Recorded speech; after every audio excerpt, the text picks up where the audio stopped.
Gear box और rear axle.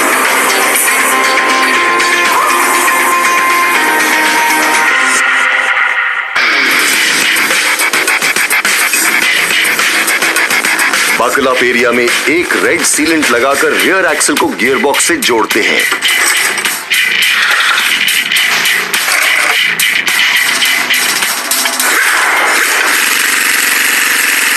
इसे back and BE कहा जाता है।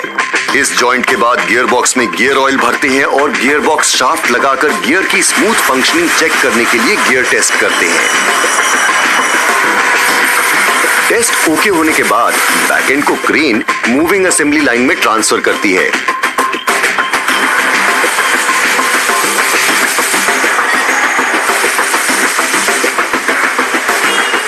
जहां बैक एंड पर रनिंग बोर्ड लगाया जाता है, ये वो बोर्ड होता है जहां ड्राइवर अपने पैर रखता है। हैंड ब्रेक, ब्रेक पेडल्स और ब्रेक शाफ्ट अटैच करते हैं। अब गियर बॉक्स के साथ जोड़ा जाता है ट्रैक्टर का पावरफुल इंजन।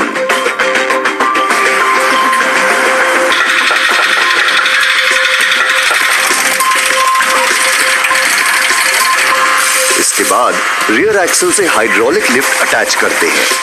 ये ट्रैक्टर का सबसे खास पार्ट होता है क्योंकि ट्रैक्टर से जुड़ने वाली सभी कल्टीवेशन टूल्स की मूवमेंट इसी से कंट्रोल होती है। हाइड्रोलिक लिफ्ट के साथ लोअर लिंक जोड़ा जाता है। इसी पर फार्मिंग करने के लिए पुलिंग और लिफ्टिंग अटैचमेंट जोड़े जाएंगे और फिर जोड़ते हैं हाइड्रोलिक पंप, जिससे सबको ऑपरेट करने के लिए प्रेशर मिलता है। अब फ्रंट एक्सल यानी कि फ्रंट सपोर्ट को इंजन से जोड़ा जाता है।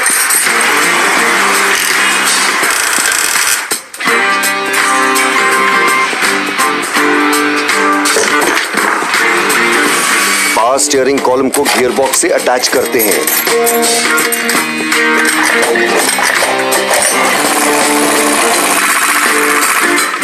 अब स्टार्टर मोटर को क्लच हाउसिंग से जोड़ते हैं, जो उसे ऑन करता है ताकि ट्रैक्टर स्टार्ट हो सके।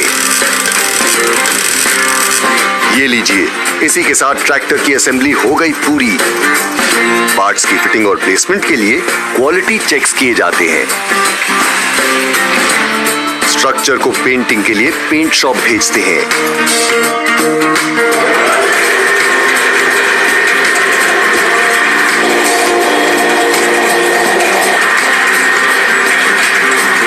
फ्यूल टैंक और स्टे बार्स को भी पेंटिंग के लिए भेजा जाता है।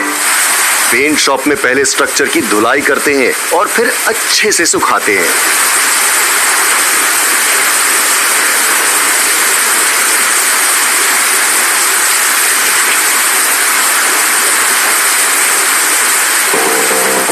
पहले शासी की अंडर बॉडी पर ब्लू प्राइमर कोटिंग होती है और बाद में अपर बॉडी पर। फिर ओवन में 150 डिग्री सेल्सियस टेम्परेचर पर 50 मिनट तक सुखाया जाता है। अब पेंटेड स्ट्रक्चर को फिर से असेंबली लाइन में लाते हैं। आपको क्या लगता है, नहाने के बाद आप ही क्रीम लगाते हैं? अरे ये देखिए, पेंट से नहाने के बाद स्ट्रक्चर के अलग अलग पॉइंट्स पर ग्रीजिंग की जा रही है। ग्रीज एक ड्राई लुब्रिकेशन होता है जिससे मेटल टू अब 22 से 30 लीटर तक रियर एक्सल ऑयल भरा जाता है।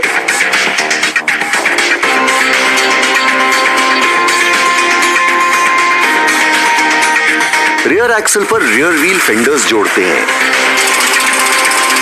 अब स्ट्रक्चर पर फ्यूल टैंक और स्टे बार्स जोड़ते हैं। लीजिए, अब लग गए फ्रंट और बैक टायर्स। इन 7 से 8 फीट ऊंचे जायंट ट्रैक्टर के टायर्स के सामने इंसान भी छोटे लगते हैं।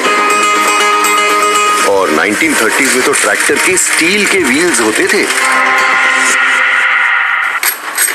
इसके बाद इंजन से फैन और रेडिएटर जोड़ते हैं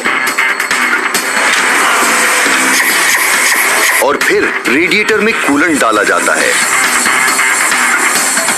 अब ट्रैक्टर पर unique engine number, model number और शैसी नंबर लिखी हुई एक मेटालिक नंबर प्लेट लगाई जाती है। रेडिएटर पर headlights, intercooler, air pre cleaner और हॉर्न लगा हुआ शेल फिट करते हैं।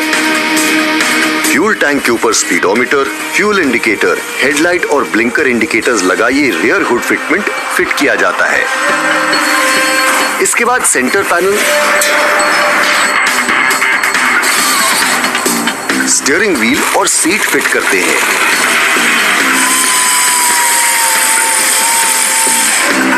रेडिएटर शेल के ऊपर फ्रंट हुड लगाते हैं, फिर बैटरी बॉक्स और बैटरी सेट की जाती है।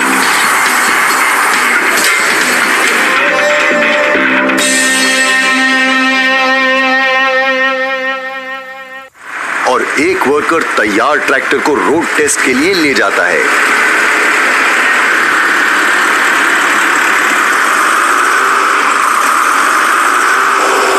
रोड टेस्ट में ब्रेक्स, रिवर्स और फ्रंट गियर्स, टर्निंग रेडियस और लीकेज चेक किया जाता है।